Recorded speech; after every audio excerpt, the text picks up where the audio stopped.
Victoria Division recently embarked on a new project to provide some consulting support to our thrift shops across the state. Aaron Rausch has now been with us for several months and is already making a significant impact. I had the opportunity to chat with him last week about some of his learnings and observations. I'm sure you're going to find it helpful hearing what he had to say. It's about supporting the shops, going out, looking at what they do, looking at things that they do really, really well that we can share with other shops, and the things that we can try and help them improve. And they can be all different things. They can be things from, looking at the way that we merchandise, looking at our pricing, how we display things, and the format of the store in terms of, what proportion we add to, the amount of clothes versus the amount of furniture. It's to really go out and look from a retail set of eyes, and offer those experiences that I've learned in the past, and then pick up things that I see in other, our shops out there and see what they do and do really, really well, because there are some outstanding shops. There are some outstanding ones, and to try and share those ideas amongst the other ones would be fantastic. A manager is ultimately responsible for the things that go on in the shop, where I'm there to lend support and to give a different set of eyes, to bounce ideas off. So, if you've got great ideas, bring them. We can talk about them. We can pull them apart. We can build on them, and it's to build relationships between one another too. So in that consultancy role, I think the real success will be is when we're all thinking similar ideas. Instead of us all thinking as individuals, we work as a team, and we start talking the same language and getting the same sort of results.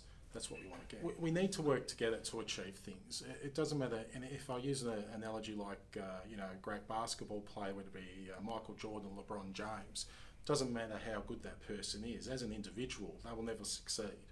And they'll be brilliant and they'll do fantastic things, but they still won't get that success that they ultimately want.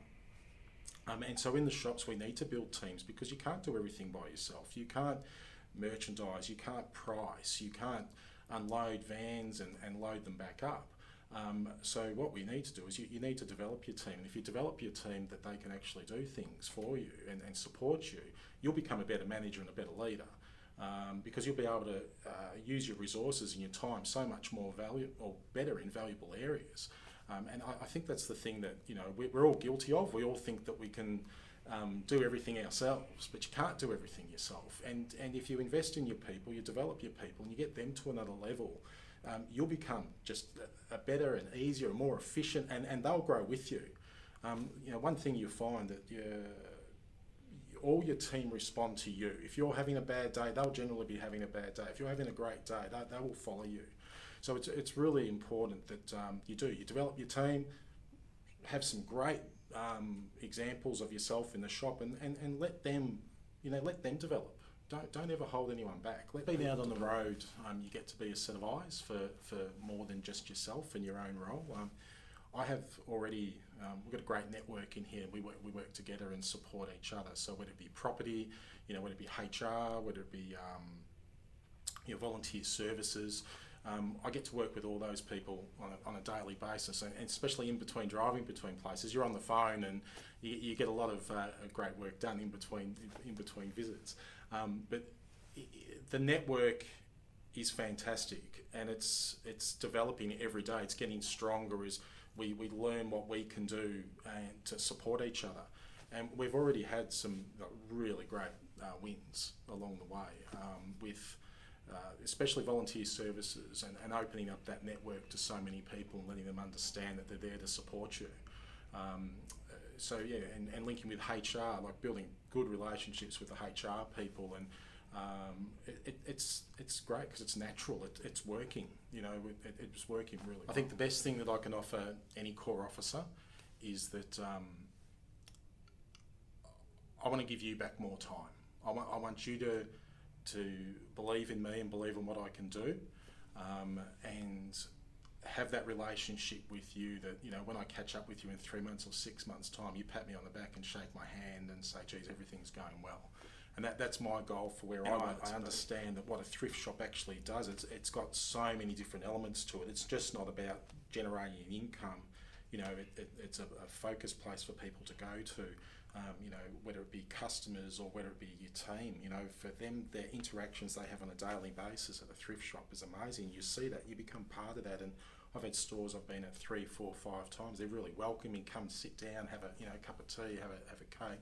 So it becomes a real social element for a lot of people.